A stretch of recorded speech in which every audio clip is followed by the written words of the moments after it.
Hello. If you're watching this, you missed day 2 of our week 19 lecture. Let's get to it. So what are we about today? We are, of course, carrying on with assignment 32, the product design activity. Remember, in that assignment, which is reviewed in the previous video, feel free to check that one out real quick.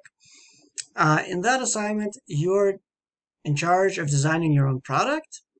We spent most of the class working on this. We also took some time to review a couple of advertisement videos that you guys shared with me through the previous assignment.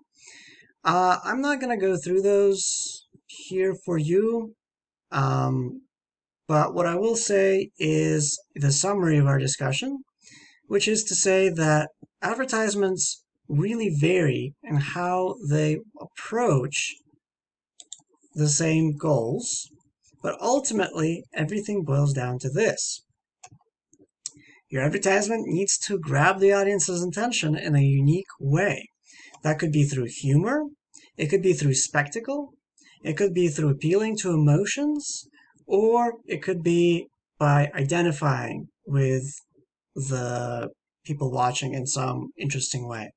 But ultimately, every advertisement needs to do this in order to be successful. Next week, you guys are going to be creating your own advertisements in a group.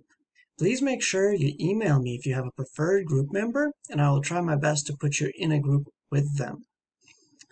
If you have no preferred group member, you will be placed in a random group. Make sure you finish assignment 32. Again, it is reviewed in the previous video. If you have any questions, make sure to email me, and I'll be happy to help you. Otherwise, thank you very much, and I'll see you guys next week. Have a good one.